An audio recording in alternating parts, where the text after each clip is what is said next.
16 साल की संगीता और 20 साल का मुस्लिम लड़का आज़ाद। ये बहराइच का रिसिया थाना क्षेत्र में एक गांव पड़ता है भक्तापुर। यहाँ के ये दोनों रहने वाले हैं। संगीता और आज़ाद के जो घर का फासला है वो करीब 70 से 80 मीटर की दूरी पर है। संगीता के जो पिताजी हैं इनका नाम है हरदेव चौहान। ये मजदूरी का काम करते हैं और उसी से इनके परिवार की गुजर बसर होती है। हरदेव चौहान के 7 बच्चे हैं जिनमें 4 बेटियां और 3 बेटे हैं। 2 बेटियों की इन्होंने शादी कर दी। तीसरे नंबर की संगीता है। एक बेटा इनका बाहर रहकर काम करता है। परिवार में सब कुछ ठीक चल रहा है। संगीता पर जब यौवन का रंग चढ़ा मतलब जवान हुई तब इसकी दोस्ती ननपारा के एक लड़के से हुई। दोस्ती प्यार में बदली, नंबर का आदान प्रदान हो गया और मिलना मिलाना शुरू हो गया।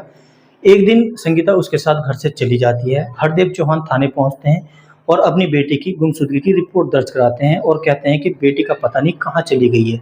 पुलिस वाले छानबीन में लग जाते हैं, लेकिन 15 दिन के बाद संगीता अपने आप घर वापस आ जाती है। घर आने के बाद परिवार के लोगों ने उसे डांटा और समझाया, लेकिन संगीता हाथ जोड़ के खड़ी थी कि मुझे माफ़ कर दीजिए, गलती हो गई, आगे से ऐसा नहीं होगा। तो संगीता के जो पिताजी हैं हरदेव, उन्होंने भी इसके सामने हाथ जोड़ लिए कि अगर बेटी तो ऐसा काम करेगी तो मैं समाज में क्या मुंह दिखाऊंगा, मेरी इज्जत तो खराब हो जाएगी। तो बेटी फिर भी ये कहती है कि पिताजी अब की बार माफ़ कर दीजिए, आगे से बिल्कुल ऐसा नहीं होगा। तो परिवार के लोग उसे माफ कर देते हैं। कुछ समय बीता। अब संगीता आजाद नाम के लड़के से प्यार कर बैठती है। आजाद इसके मोहल्ले का लड़का था। इनके प्रेम प्रसंग चलने लगे और एक दिन संगीता आजाद के साथ घर से भाग जाती है। अब हरदेव चौहान थाने में जाकर गुमशुदगी की रिपोर्ट दर्ज कराते हैं कि बेटी का पता नहीं कहाँ चली गई है। पुलिस छानबीन में लग जाती है।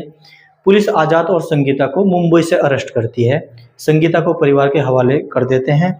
इनमें 3 लोग गिरफ्तार किए जाते हैं। एक ड्राइवर जो संगीता के पहले टच में था, और एक ननपारा का लड़का जिसके साथ संगीता 15 दिन के बाद घर वापस आई थी, और एक आज़ाद। इन तीनों को जेल भेज दिया जाता है। कुछ वक्त आज़ाद जेल में रहा। घर परिवार के लोगों ने इसकी जमानत कराई और ये बाहर आया। जिस दिन जमानत पर ये बाहर आया उस दिन संगीता इसके घर पहुंची और करीब 8 घंटे रही। इन 8 घंटों में आज़ाद के माता पिता और परिवार के लोगों ने इसे बहुत समझाया कि बेटी तू यहाँ से चली जा, हम तुझे अपने साथ नहीं रख सकते, क्योंकि ये एक जिद पर अड़ी हुई थी कि मैं तो आज़ाद से ही शादी कराऊंगी। अब संगीता की माँ ने हरदेव चौहान से सारी बात बता दी कि बेटी वहाँ गई हुई है।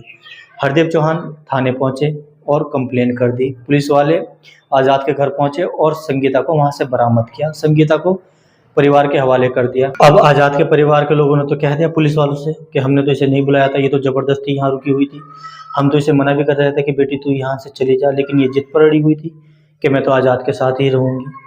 अब संगीता को परिवार के लोग ले जाते हैं। भैया अलग समझा रहा है, माँ अलग समझा रही है।